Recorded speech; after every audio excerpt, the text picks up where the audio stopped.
Bismillahirrahmanirrahim. Assalamualaikum warahmatullahi wabarakatuh. Tugas analisis isu instansi oleh Afendi, WI Nur Hikmah, SIP MUM. Di tugas individu ini saya melakukan analisis isu instansi, yaitu dengan menggunakan metode APKL,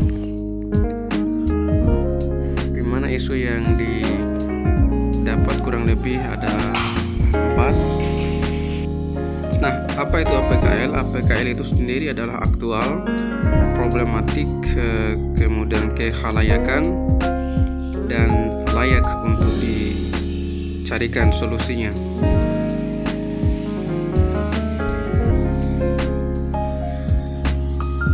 Nah, di metode APKL ini adalah kurang lebih seperti ini. Dari 4 isu yang saya angkat, ternyata dari 4 itu hanya 1 yang tidak memenuhi syarat, sementara 3 yang lainnya itu semua memenuhi syarat. Nah, dari ketiga yang memenuhi syarat itu nanti akan saya gunakan lagi metode USG untuk menginput nilai-nilai dari masing-masing itu. Ternyata yang paling tinggi nilainya adalah di isu kurangnya kesadaran siswa dalam mematuhi protokol kesehatan di masa COVID pandemi seperti saat sekarang ini.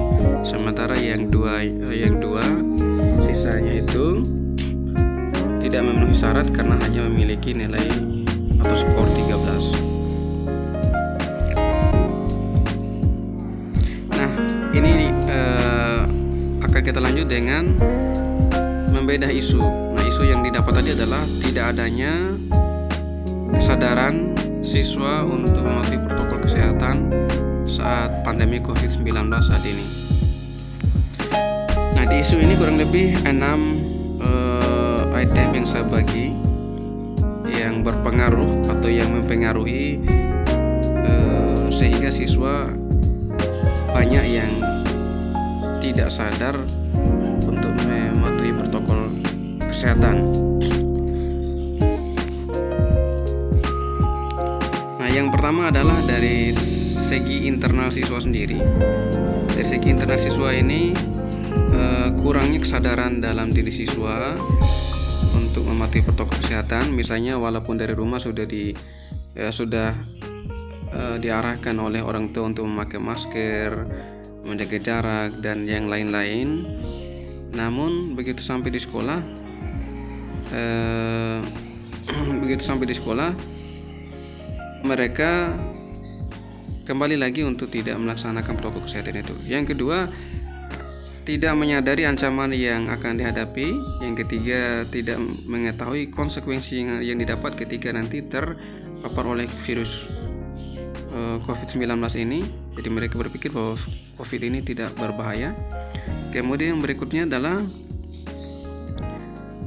tidak disiplin dalam mematuhi aturan sekolah. Nah, ini yang paling banyak terjadi. Biasanya sekolah-sekolah sudah memberikan sosialisasi aturan-aturan yang diberlakukan pada saat COVID ini, tetapi masih banyak siswa yang tidak mematuhinya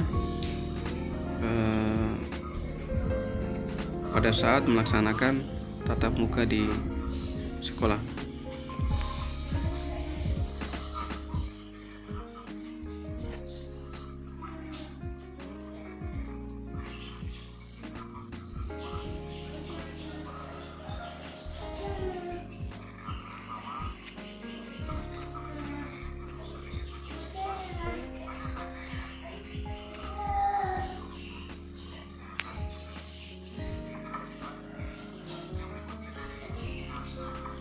Oke, next, dari segi atau dari pihak sekolah, biasanya ini kebanyakan terjadi juga, sekolah kurang sosialisasi akan dampak COVID-19.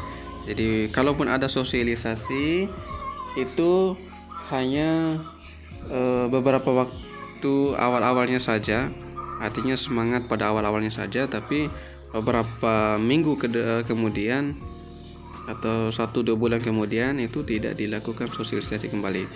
Nah, yang kedua adalah kurangnya ketegasan dalam memberikan sanksi. Misalnya udah 1-2 hari siswa ditemukan tidak mematuhi protokol kesehatan, hanya dikasih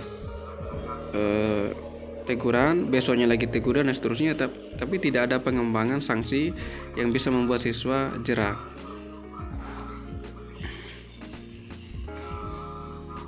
Nah, yang berikutnya adalah orang tua kebanyakan memang kurang sadar atau kurang kesadaran dalam membina anak-anak mereka dalam mematuhi protokol kesehatan, kemudian tidak menyadari ancaman yang dihadapi oleh anak.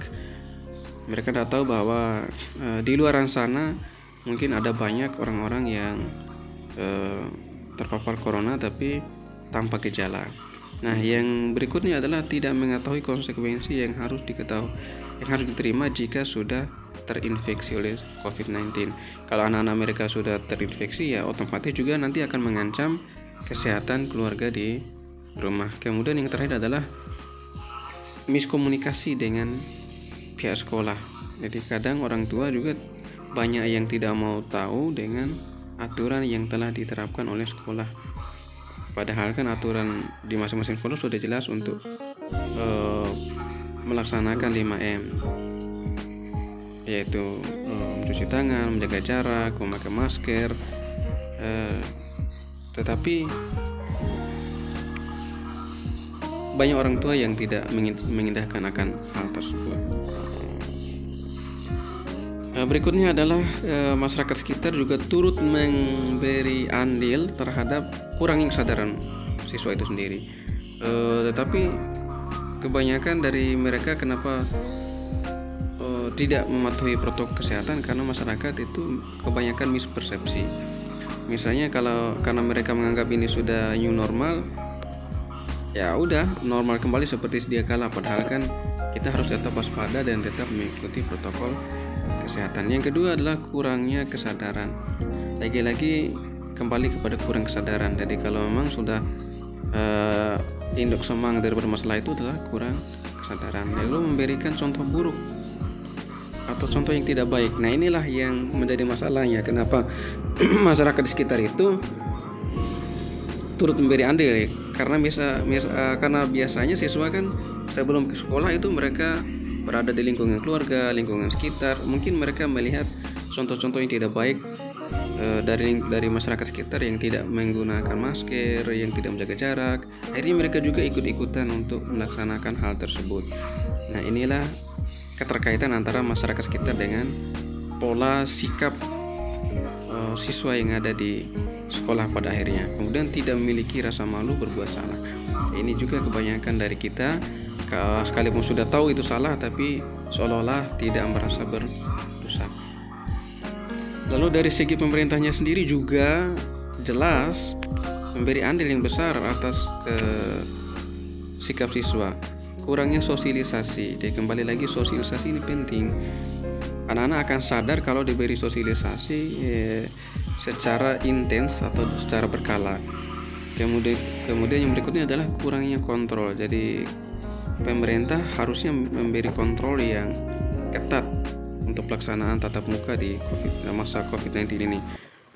Kemudian tidak adanya konsistensi dalam memberikan sanksi atau dalam menjalankan aturan. Nah, yang berikutnya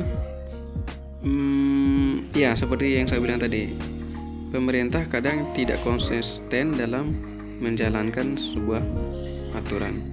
Nah, yang terakhir adalah dari segi dinas terkait. Nah, ini juga turut memberi andil yang besar. Yang pertama, kurangnya fungsi pengontrolan.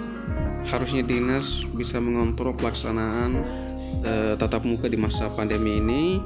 Kalau dirasa atau ditemukan hal-hal yang melanggar protokol kesehatan, harusnya dinas memberikan instruksi keras atau teguran keras kepada sekolah-sekolah agar sekolah bisa memberikan teguran lanjutan kepada orang tua dan anak. Kemudian kurang atau miskomunikasi antara pihak dinas dengan sekolah. Mungkin dinas sudah memiliki aturan, tetapi sekolah-sekolah banyak yang belum melaksanakan itu, atau mungkin juga banyak yang tidak menyadari akan pentingnya aturan yang telah dibuat itu untuk dilaksanakan sebagaimana mestinya. Harusnya dinas harus kembali kepada fungsi pengontrolan tadi. Oke, demikian yang dapat saya sampaikan. Lebih dan kurangnya mohon maaf. Assalamualaikum.